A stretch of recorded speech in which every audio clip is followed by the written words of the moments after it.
초대하겠습니다.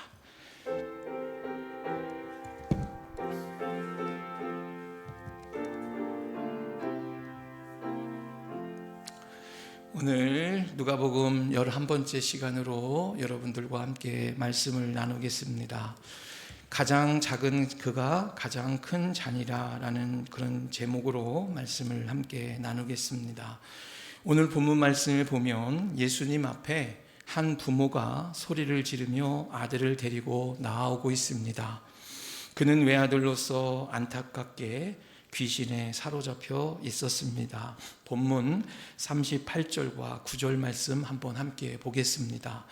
무리 중에 한 사람이 소리를 질러 이르되 선생님 청컨대 내 아들을 돌보아 주옵소서. 이는 내 외아들이니이다. 귀신이 그를 잡아 갑자기 부르짖게 하고 경련을 일으켜 거품을 흘리게 하며 몹시 상하게 하고야 겨우 떠나가나이다. 아멘. 여러분, 이 사람이 데리고 온 외아들 귀신에 사로잡혀 있다라고 오늘 성경은 기록하고 있습니다. 그런데 귀신에 사로잡혀 있는 이 아들은 어떻게 하냐면 귀신의 특징을 드러내고 있습니다. 매우 폭력적입니다. 소리를 지르고 경련을 일으키고 거품을 흘리게 하고 결국에는 자신의 몸을 상하게 하고서야만 그 아들에게서 떠나갑니다. 사랑하는 우리 믿음 가족 여러분, 우리는 귀신 들렸다라고 이야기하면 특별한 다른 사람에게만 귀신이 들린 것처럼 생각할 수가 있습니다. 그러나 귀신 들렸다는 이 표현보다는 우리는 항상 영적으로 이러한 어둠의 세력들과 싸우는 과정에 있다라는 거예요. 오늘 성경에 비추어지고 있는 귀신의 모습은 타인을 향한 폭력이 드러날 뿐만이 아니라 스스로를 향하여서도 매우 폭력성이 드러나게 됨을 오늘 말씀을 통해 우리는 볼 수가 있습니다. 매우 폭력적이고 자신과의 관계나 이웃과의 관계나 모두 단절시키는 특징을 가지고 있는 것이 바로 귀신의 특징이다라는 거예요. 결국에는 어떻게 됩니까? 은둔하게 합니다. 다른 누군가와 소통하지 못하게 합니다. 자기 안에 갇혀 삶을 파괴하게 하는 것이 바로 귀신의 역사라는 거예요. 자, 그렇다면 오늘 우리 자신에게 스스로 한번 물어보기를 원합니다. 여러분, 내 안에, 여러분 스스로에게 질문해 보십시오. 저도 저에게 질문해 보겠습니다. 내 안에 나를 괴롭히는 이러한 폭력적인 모습은 없는지 한번 스스로 여러분에게 질문해 보시기를 바랍니다. 파괴적인 감정들, 다시 말씀드리면 극단적인 감정들, 그래서 판단하는 모습들, 스스로 괴로워하는 모습들이 없는지 한번 스스로에게 물어보시기를 바랍니다. 결국에는 다른 사람들과 이러한 모습을 통해서 어떻게 될까요? 단절되게 된다는 것입니다. 인간관계가 끊어지게 된다라는 것입니다. 그리고 더 큰 문제는 다른 사람들과 소통하지 못한다는 거예요.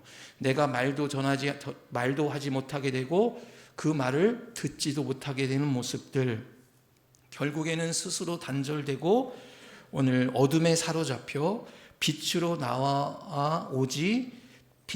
나오지 못하며 살아가고 있지는 않은지, 여러분 이것이 바로 우리에게도 이 귀신이 들린 것처럼 형식적으로는 드러나지 않지만 귀신에 의해서 우리의 이 마음이 조종당할 수가 있다라는 것입니다. 만약 평소에 내 마음이 이런 파괴적인 감정들, 여러분 파괴라는 표현은요, 마음이 겉것이 나뉘는 거예요. 여러 가지가 다 나뉘어가지고요, 이런 생각 저런 생각을 막 나면서 스스로 자신을 괴롭게 합니다. 이러한 감정의 조정을 당하고 있는 우리의 믿음 가족이 있다면 오늘 무한한 긍휼과 자비를 우리에게 베풀어 주시는 하나님 앞에 가지고 나와서 오늘 이 귀신 들린 아들 외아들을 예수님 앞에 도움을 요청했던 것처럼 우리도 그 마음을 가지고 솔직한 자신의 이 마음을 이 파괴된 마음을 가지고 하나님께 아뢰야 된다라는 것입니다. 이것이 오늘 귀신 들린 자, 그가 예수님 앞에 나와 아랬던 은혜 그리고 긍휼이었습니다. 이에 예수님은 그를 이제 귀신을 내어 쫓아주시고 제자들과 대화를 이어가십니다. 앞서 제자들에게 너희는 나를 누구라 하느냐라는 질문과 함께 시작된 오늘 십자가의 고난과 부활에 대한 가르침은 오늘도 두 번째로 이어서 말씀하고 계십니다.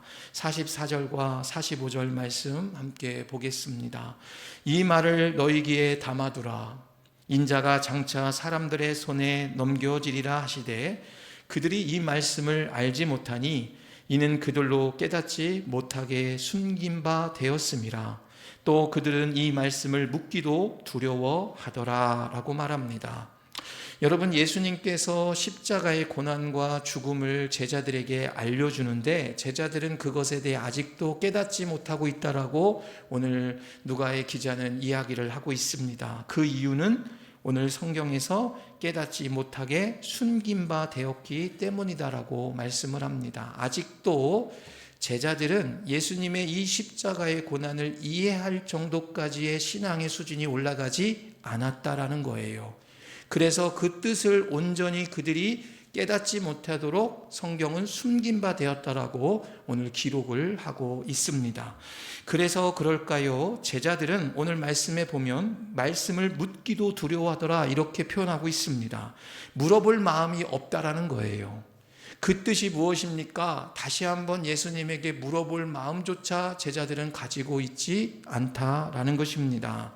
이는 과거 예수님께서 여러 비유로 말씀하시며 하나님 나라의 복음의 그런 말씀을 비유로 가르쳐 주실 때 깨닫지 못하면 예수님께 물어보았던 그들의 이전 태도와는 매우 다른 모습이다라는 것입니다. 그래서 이 말씀을 물어보기 두렵다라는 것은 정확한 표현으로 이야기하면 예수님에게 이 뜻이 무엇입니까? 라고 물었을 때 예수님이 자신들에게 가르쳐 주면 그 답이 자신들이 바랬던 예수님에 대한 기대가 무너질까 봐 두렵다라는 뜻으로 해석이 된다라는 것입니다. 우리가 지난 시간에도 살펴보았지만 정말 예수님이 잡히시면 어떡하지? 정말 예수님이 죽으시면 어떡하지? 오늘 이 예수님을 내가 따르면서 무언가 내 평안함과 내 권력을 얻으려고 하는데 이 예수님의 말씀처럼 십자가에 처형당하시고 고난당하시고 잡히시면 어떡하지? 여러분, 이런 제자들 자신들이 가지고 있었던 모든 기대가 산산조각처럼 깨지기 때문에 예수님께 이 뜻을 묻기도 두려워하고 있다라는 것입니다. 사랑하는 우리 믿음 가족 여러분, 예수님의 가르침을 믿고 따르는 삶은 결코 만만치 않습니다. 결코 쉽지 않습니다. 결코 넓은 길이 아닙니다. 결코 많은 사람들이 선택하는 길이 아닙니다. 매 순간 자신을 부인하는 길입니다. 그래서 매 순간 살아가는 길이 사실은 더 고난의 길이 바로 예수님을 따르는 길입니다. 이는 내가 하려고 하는 것을 따라 사는 삶이 아닙니다. 내 안의 욕망을 십자가에 매일 못 박습니다. 그래서 내 자신을 매일 부인합니다. 그래서 예수님이 가르쳐 주신 말씀에 따라 살아가는 삶이야말로 바로 예수님을 따르는 삶입니다. 우리는 이러한 사실을 다 잘 알고 있습니다. 너무나 잘 알고 있습니다. 그러나 여기 있는 저부터 애써 외면합니다. 내 것을 끝까지 포기하지 않으려고 합니다. 그래서 쉽고 안락하고 그리고 무언가 넓은 길로만 쫓으려고 하는 이러한 모습이 저에게도 있고 우리들 가운데에도 있을 것입니다. 그리고 그것이 예수님의 뜻이라고 매사에 스스로 타협하며 살아가는 자들이 바로 저와 우리들이다라는 것입니다. 혹 지금의 제자들의 두려움처럼 여러분, 내가 바라고 원했던 믿음의 결과가 무너질 것이 혹시 두려워서 더 앞으로 나아가지 못하고 있는지 스스로에게 물어보시기를 바랍니다. 나를 부활의 영광의 자리에 초대해 주시기 위해서 우리를 초대해 주셨고요. 오늘 그런 십자가 신앙의 신비의 초대의 자리로 더 깊이 나아가도록 우리를 이끌어 주시는데 우리는 그곳에 멈춰 있지는 않은지 오늘 스스로 질문하며 찾아가야 할 것입니다. 제가 공부한 신학교가 있습니다. 1학년 때 개강 예배를 드립니다. 많은 신입생들이 모여서 같이 예배를 드립니다. 모든 선후배들이 한자리에 모여 하나님께 찬양을 드리고 목사님이신 교수님의 말씀을 듣습니다. 그런데 여기서 한 가지 충격요법이 다가옵니다. 그것은 무엇이냐면 교수님이 그럽니다. 여기는 교회가 아닙니다. 여러분 이해되십니까? 신학교에 왔는데 교회가 아니라니. 나는 교회에서 많은 분들의 기도와 응원을 갖고 신학교에 입학했으면 많은 분들이 더 기도하는 영적인 이 선지동산에 왔는데 교회가 아니라니. 여러분 거기서 처음으로 깨집니다. 여기는 교회가 아닙니다. 여러분들은 교회를, 이 땅의 교회를 바른 길로 안내하기 위해 신학이라는 학문을 배우기 위해 이곳 임마누엘 동산에 온 것입니다. 여러 다양한 학문과 여러 신앙 고백을 닫힌 마음으로 보지 말고 열린 마음을 여러분이 가지고 배우고 받아서 여러분 자신만의 신앙 고백을 잘 세워 이 땅에 예수님이 핏값으로 세우신 교회와 성도들을 잘 돌보는 여러분들 되기를 바랍니다. 이렇게 이야기합니다. 그러면서 그간 여러분 자신만이 경험했다고 생각하는 것, 내가 생각하는 것이 옳다고만 생각하는 것, 여러분 이것만을 내려놓고 나뿐만이 아니라 다른 누군가, 더 나아가 이 민족의 한 역사 가운데 예수님이 과연 어떠한 마음을 원하고 계시는지 여러분은 신학이라는 이 학문을 통해서 물어야 되는 것이고, 그리고 그것을 찾아가는 과정이 지금 여러분이 시작하는 이 과정이라는 것을 잊지 마시기 바랍니다 라고 말합니다. 그때마다 여러분이 이런 과정을 걸어가는 동안에 내가 생각하고 있는 고정관념이 깨어질 수 있습니다. 내가 생각하는 신앙이 정말 깨어질 수도 있을 그런 눈물에 있을 수도 있습니다. 혼란스럽기도 할 것입니다. 그러나 여러분 꼭 기억하십시오. 모든 것에는 십자가 고난의 신학, 그 중심만 바르게 잡고 있다면 여러분은 전혀 문제될 것이 없습니다. 여러분 우리가 믿음 생활할 동안 여러 가지 혼란이 오고 믿음 생활이 항상 순탄할 수는 없습니다. 항상 내가 원하는 대로만 모든 것이 이루어지지 않을 수도 있습니다. 그래서 때로는 믿음의 깊은 수렁 가운데 정말 우리가 어찌할 수 없는 그 가운데도 있을 수 있습니다. 아마 이 자리에 계신 여러 믿음의 성도님들 가운데 이 자리에 앉아 있긴 않지만 믿음이라는 것에서도 너무나도 회의감이 들고, 과연 지금 내가 이렇게 믿는 것이 과연 옳은 것인가? 그리고 내가 지금까지 이렇게 믿음의 길을 걸어왔는데 지금의 나의 모습을 볼 때 너무나도 스스로 힘들어하는 성도님도 계실 것입니다. 그러나 여러분 꼭 기억하십시오. 어떠한 상황 가운데서도 여러분이 어떠한 생각을 해도 좋습니다. 어떠한 마음을 가져도 좋습니다. 그러나 십자가의 고난의 신앙, 예수님이 분명히 이 길 끝에는 계실 것이고, 내가 그 예수님의 그 고난의 신앙을 붙들고 나아간다면 예수님은 부활의 영광의 자리에 나를 초대해 주실 거다. 나는 믿음만 붙들고 있다면 여러분은 전혀 신앙에 문제가 되지 않을 것입니다. 여러분 오늘 우리들도 마찬가지입니다. 믿음이 있다고 하는 분들 중 보면 내 신앙만이 가득합니다. 내 생각만이 가득합니다. 내가 가지고 있는 관념만이 가득합니다. 여러분 우리가 생각하는 관념, 전통 매우 중요합니다. 하지만 이러한 관념이나 전통은 결코 성경이 말하는 십자가 고난의 신학보다는 앞설 수가 없다라는 거예요. 우리가 지금도 이 시대 가운데 참 그리스도인으로서 살아가기 위해서 우리가 늘 말씀을 가까이 함과 동시에 기도함으로 차지할 이유가 바로 여기에 있다라는 것입니다. 그래서 우리의 신앙이라는 건 뭘까요? 매일매일 제자들에게 내가 생각하는 길을 쫓는 것이 아니라 내가 생각하는 것을 하나하나 내려놓고 예수님의 길을 따라가는데, 여기에선 나의 이성적 판단, 내가 그동안에 가지고 있었던 경험적 판단, 이 모든 것을 내려놓고 오직 십자가만을 바라보고 나의 길을 묵묵히 걸어가는 그 길. 그래서 여러분 때로는 십자가의 신학이라는 건 뭘까요?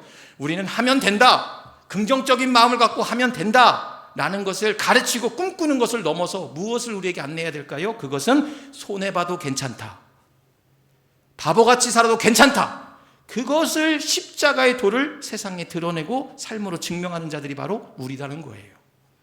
여러분 높아져서 내가 무언가 하면 될 것이고 십자가의 능력을 붙들고 우리 이룰 수 있다라는 것을 넘어서 때로는 손해보더라도 이 손해봄을 내가 두려워하지 않고 과감히 주님을 위해 내려놓을 수 있는 정도, 내려놓을 수 있는 용기, 그것이 바로 우리가 세상에서 드러내야 될 오늘 우리의 고백이 되어야 된다라는 것입니다.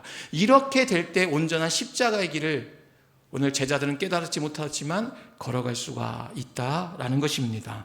여러분 이런 깨닫지 못한 제자들 어떻습니까? 결국에 이들의 모습이 나타나게 됩니다.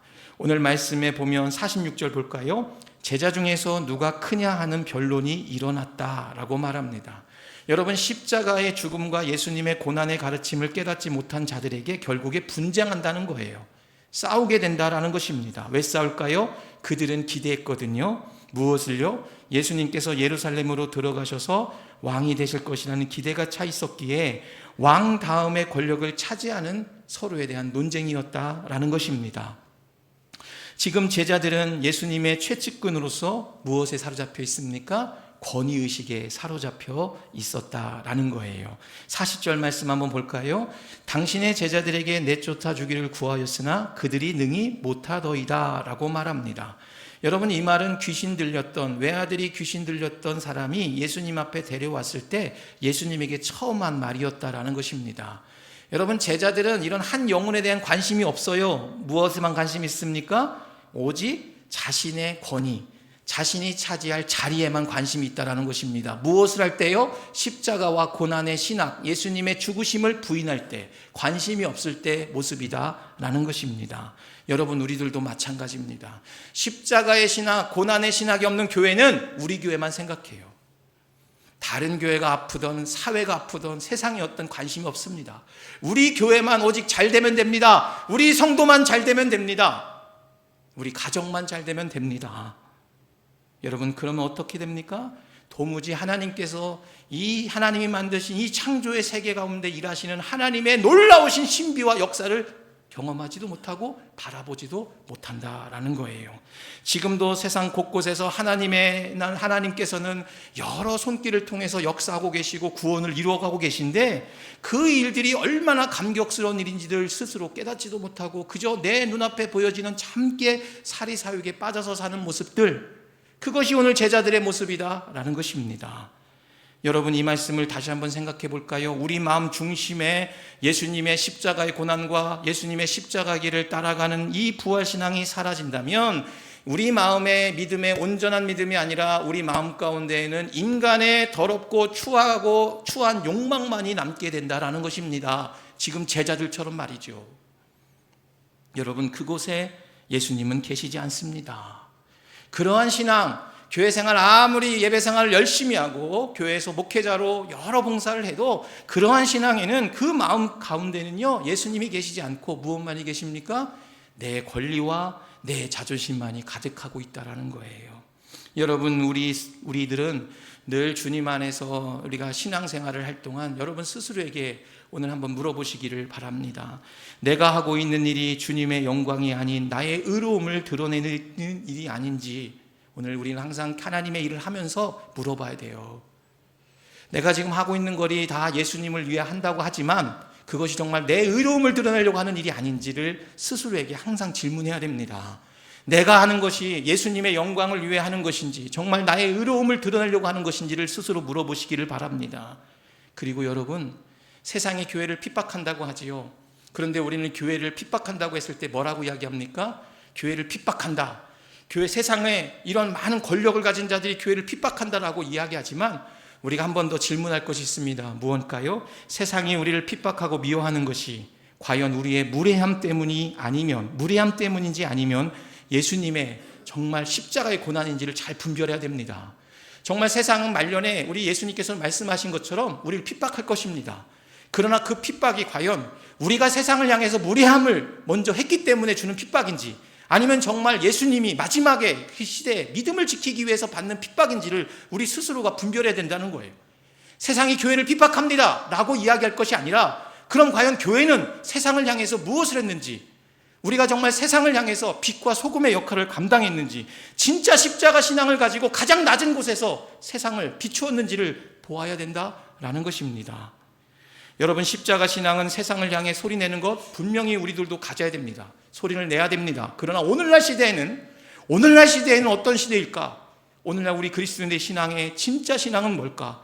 그것은 세상의 아픔 속으로 조용히 소금처럼 녹아드는 것이 더 필요한 시대다라는 거예요. 소리를 내지 말라는 것은 아닙니다. 그러나 세상은 보지 못하는 그 아픈 곳으로 우리는 소금을 가지고 더 가까이 내려가서 그곳에 녹여서 그곳이 썩지 않도록 하는 역할이 오늘 우리에게 필요한 십자가 고난의 신앙이 아니겠습니까? 이제 역사와 시대의 운명 앞에서도 함께 아파할 줄 아는 그리스도인이 되어야 됩니다. 내 아픔, 우리 가정의 아픔을 넘어서 오늘 제자들은 자신만 보잖아요. 이 자신만 보는 신앙을 넘어서 이 역사를 함께 아파할 수 있는 우리가 돼야 됩니다. 이 다른 교회의 아픔을 함께 아파할 수 있는 우리 교회가 돼야 됩니다. 개인의 아픔, 내 아픔만이 아니라 오늘 공동체가 어떤 공동체입니까? 우리 공동체 오늘 신방을 다녀왔습니다. 저는 늘 마음에 감동이 있는 것이 한 가지가 있어요. 저는 여러분을 만났습니다. 저는 여러분들을 만난 이상 여러분이 저와 함께 할 동안은 저는 여러분의 마지막까지 함께 할 것입니다. 여러분의 마지막은 곧 하나님 앞에 육신이 들림받는 그 순간까지예요. 그 순간까지 하는 자가 바로 접니다. 그 전에 제가 갈 수도 있어요.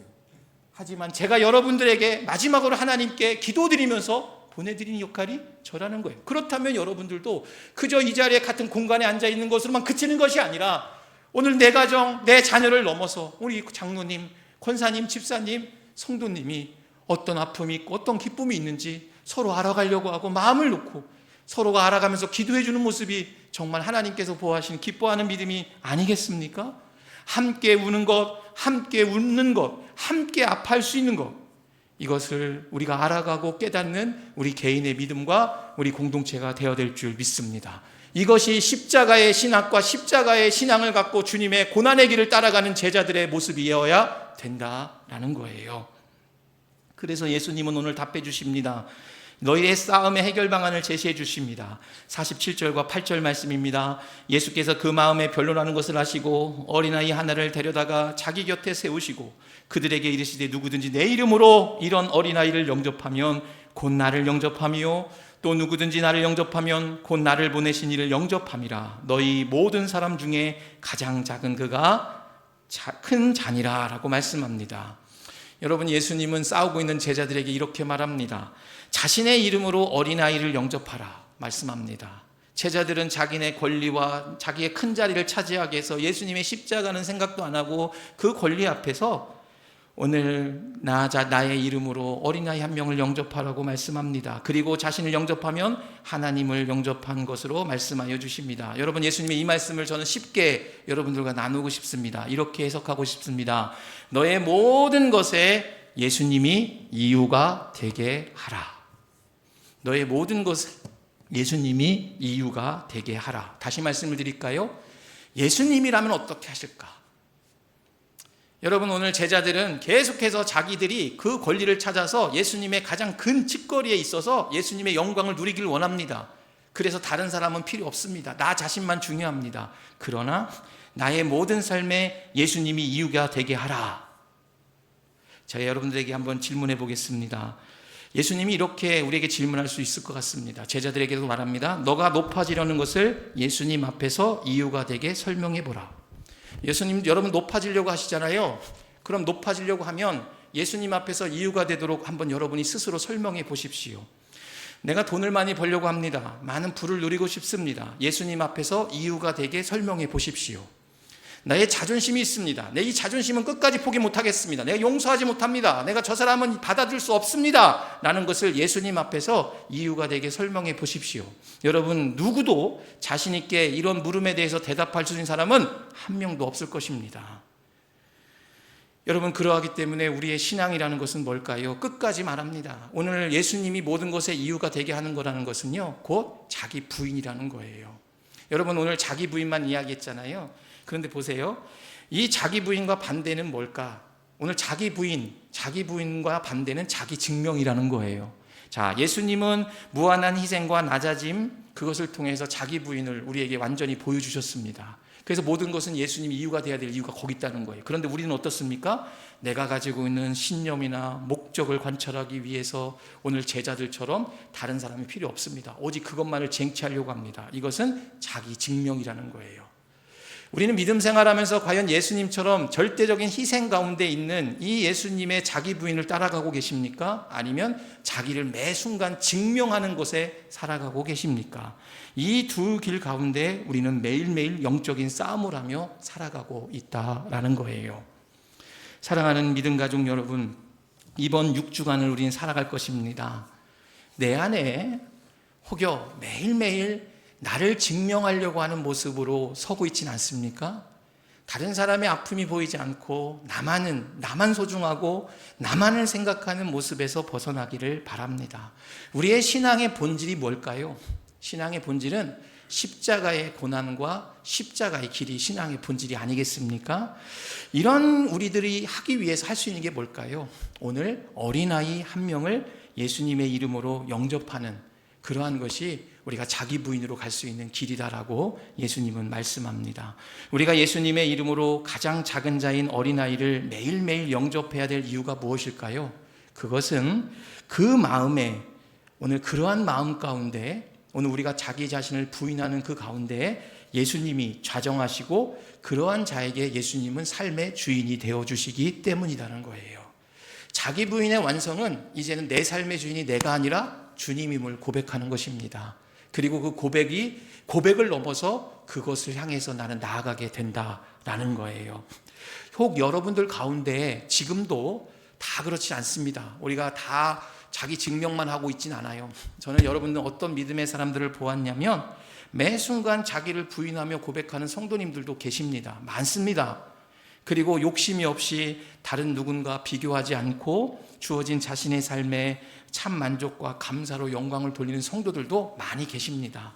그래서 예수님만이 자신의 삶의 주인으로 모시고 살아가는 성도님도 제가 많은 것으로 제가 알고 있습니다.